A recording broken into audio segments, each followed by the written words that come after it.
Hello everyone, this is Priscilla for 50 and Priscilla Tribe. In this channel I'll be going through my excursion of being 50. So I'll go through my journey of how I do my things, how I go through my life. So today what I'm gonna do, we're going to go into the kitchen, we're going to cook tuna cakes. So I ask you guys to support my YouTube channel by liking my videos, sharing my videos, even subscribing to my channel.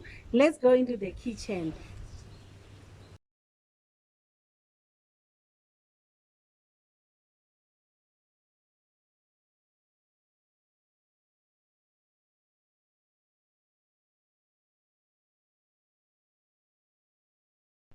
I'm having my chopped onions.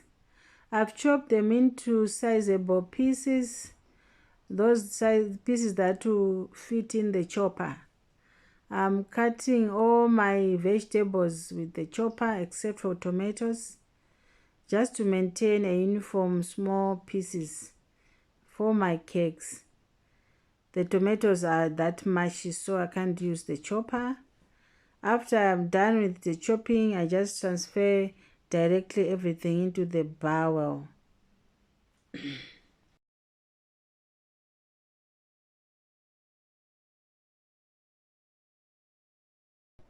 On my tomatoes, I'm going to cut and remove the seeds, as you can see. And then the seeds are removed. I cut my tomatoes into smaller stripes and then into small pieces.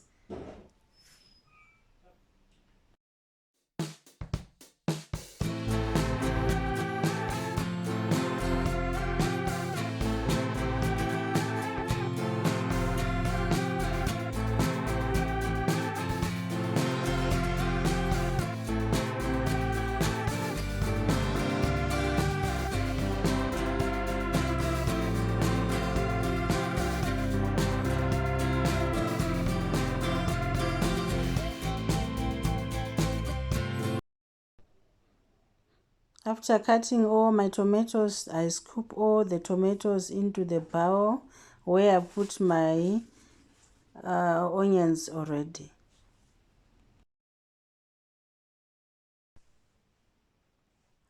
I'm now opening my tuna tins. There is water in the tuna, as you all know. I don't like to mix this tuna with water, so I try by all means to drain off the water.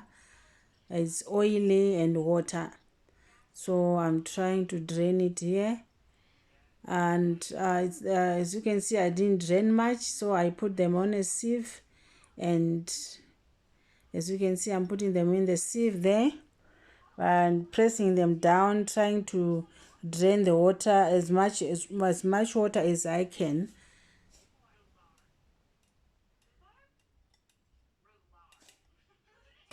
Now this is my drained tuna in the bowl. There it is. One of my ingredients is green bell pepper. As I did with the onions, I also cutting this into sizable pieces to fit into my chopper. Why I'm putting my big ingredients into the chopper is for me to maintain small, consistent sizes for my ingredients. I don't want to have to have a situation whereby you have got big tomatoes here, big onions here. So with the chopper, you know that purpose is fully taken care of.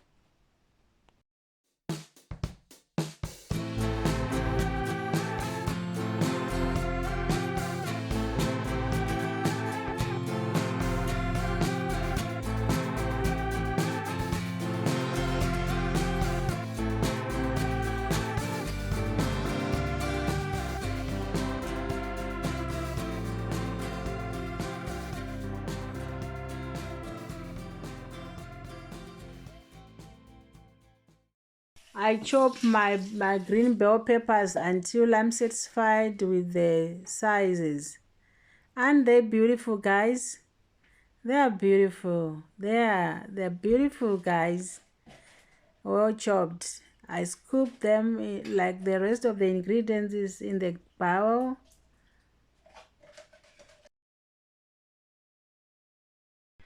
As for my vegetables, I put vegetables as for my preferences, but you can put anything as you prefer them. Now it's time to put my spices. That's my white pepper.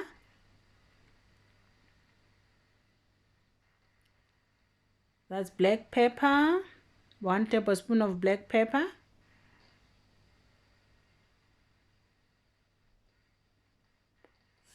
And my seasoning, 1 tablespoon of seasoning to taste.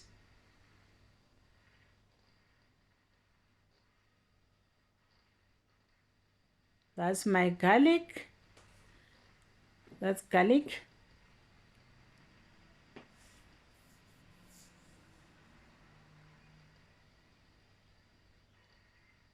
I'm adding 1 tablespoon of garlic. And now that's my tablespoon of paprika. You can also put spices as for your preferences. That's all about my spices. Now I'm trying to, this is salt, 1 teaspoon of salt to taste. Now everything is mixed. I'm trying to mixing them up together. Now I'm mixing them as thoroughly as possible.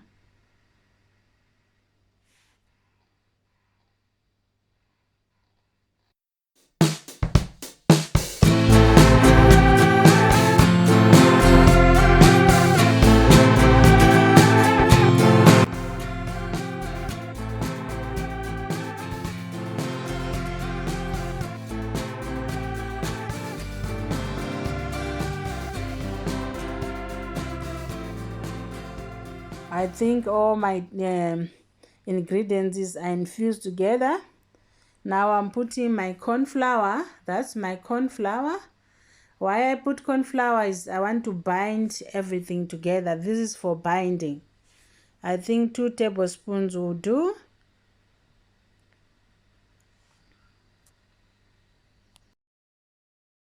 I'm mixing my corn flour into my main ingredients. Like I said, this is for binding. Corn flour is for binding. You see this as we try to make our cakes. We need a homogeneous paste for this. So the corn flour will enhance that binding. Yes, I mix everything until I don't see the whitish color of the corn flour.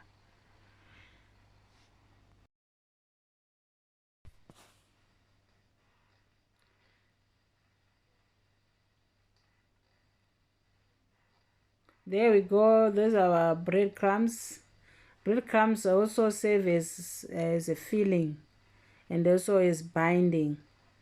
So I put them here in my paste just to have this binding, well-fulfilling meal. So the breadcrumbs will fulfill that purpose well.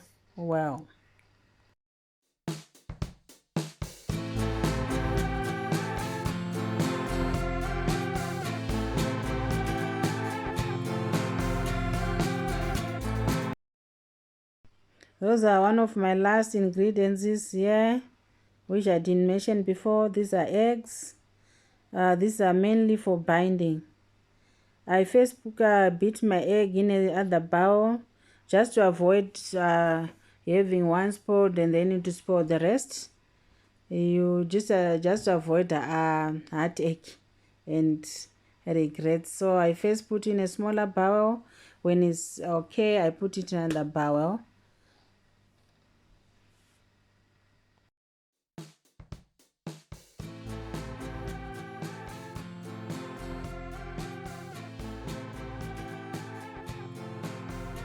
Now I beat my eggs with the egg beater. just to mix everything well here. As you can see, that's exactly what I'm doing. Now my table is set for the final straw. That's my ice cream scooper. I'm scooping my tuna. Then I'm making balls. Dip them in the eggs. As I said, the eggs are for binding. I roll them on the breadcrumbs nicely, so covering every part with breadcrumbs. Then I transfer them on the ring, that cake ring, that cake cutter. Yes, those are cakes now. I'm transferring to the plate.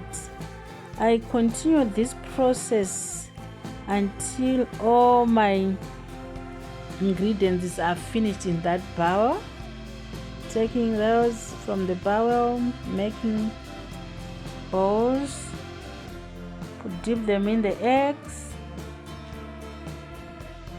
then rub them on the, spread them on the breadcrumbs, put them on the cutter, cake cutter. There is my cake, my tuna cake. I transfer them on the heat. Then my pan, I put my pan on the heat now. I put olive oil. My olive oil is hot enough. I transfer my cakes to the pan one by one. My pan, I think it only accommodates 4 of these cakes. There I go, the third one. And the 4th one. I cook these until they are brownish in color. I remember we're only cooking vegetables. For tuna, we don't usually cook it, so we don't really need much time cooking them. And also we must cook them under a low heat. There I turn my tuna cakes. They are brownish, brown enough. They're well cooked. The other side I do the same. There, brownish, well cooked. I cook the other part as I did the first one under low heat until when they are well done. I put them on the paper towel and then transfer it into my plate, my serving plate. You can use this for snacks, take them to school or to work for lunch. Thank you guys for watching this far. Please subscribe to my channel for more videos. I expect to see you in my next video. Enjoy and God bless you. Thank you so much.